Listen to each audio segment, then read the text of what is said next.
Good day, good day, good day, and welcome to the Trash Picture Show, guys.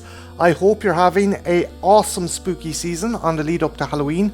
And considering it is the spooky season, I've decided to review these guys. These are the Haunted Human range from Kenner's Real Ghostbusters. Now, I don't have the full line. There was 6 in total. I only have Hard Hat Horror, Granny Gross, and Male Fraud Ghost. The other characters, I think, was X-Cop, Trash Can Terror, and Tombstone Tackle, if I'm not mistaken.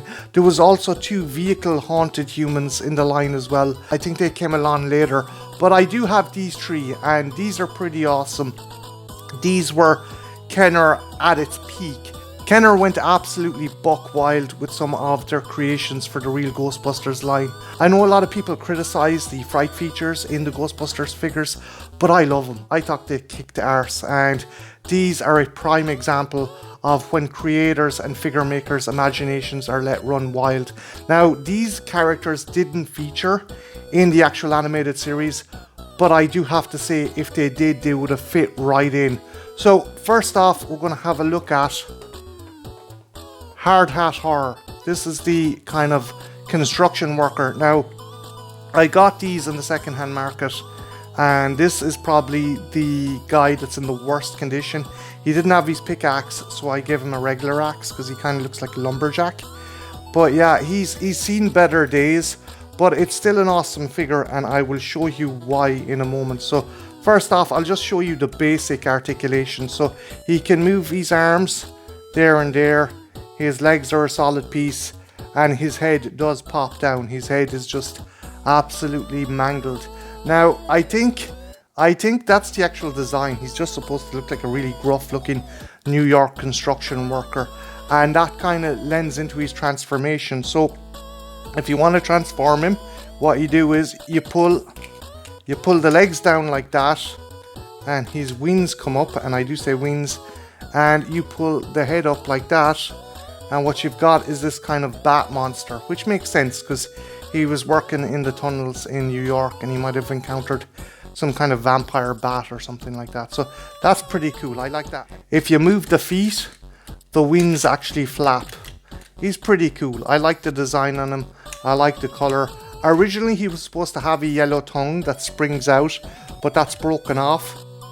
As I said before, this is probably the one that's in the worst nick out of the collection I have, but it's still pretty cool. I like the face sculpt on the creature, and it's a cool design, and I like the fact the bat wings work.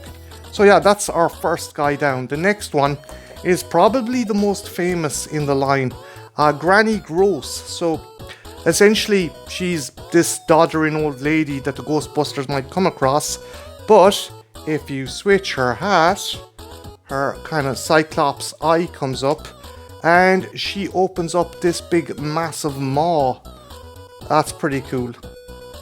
And if you press it down there, her other teeth come down, and her eyes pop out. And if you push it down as well, she can chomp the Ghostbusters, the characters like that. Again, pretty cool character. If you want to put her back though, you do that, and you turn the hat back the way it was, and you can move the arms. And if I'm not mistaken, this character had a portrait of herself for some strange reason in Kenner's Ghostbuster Firehouse that was released. But yeah, I think this is the most well-known out of the line. And yeah, she absolutely kicks ass. A bit of articulation in the arms, not too much. Again, the solid bodies are mainly to kind of help the mechanisms in the fright features work, so that makes sense. But yeah, another cool figure. Also guys, while she didn't turn up in the actual Real Ghostbusters cartoon, she did make an appearance in the IDW comic and was pretty damn awesome. And lastly, we have the Male Fraud Ghost. Now again, looks like a very nondescript kind of mailman. Looks very normal, very regular. But then you pull up his torso and he becomes the Male Fraud Ghost. And you can even move his legs to chomp whoever is in the vicinity. Again, another really cool ghost. Very simple mechanism, but also very cool. I like the fright features on these guys. I think they kick arse, and they're cool figures, and they're awesome in the collection. I think these two are probably the best out of the line. and this guy's okay. I wouldn't be too gone on X-Cop because he's essentially just a ghost skeleton that's very reminiscent of the Kenner Terminator figures for some reason. I don't know, maybe they just recycled the mechanism. Tombstone Tackle, essentially, fucking his back turns into a crocodile. And Trash Can Terror, he's just a fly that comes out of a bin. It's not very exciting, but I think these guys are the best in the line, in my opinion. So yeah, guys, I'm going to pause the video here, and when I come back, I'll do a size comparison with some other Ghostbuster figures. So don't go anywhere, I shall be right back. The real Ghostbusters will return after these messages. We now return to the real Ghostbusters. And we are back, and there is my 3 haunted humans in my alleyway. And to do a size comparison, I'm going to take the Hasbro reissue of the Kenner Real Ghostbusters Fright Features Ray to do a size comparison with them. So there is Ray next to Granny Gross and Mail Fraud.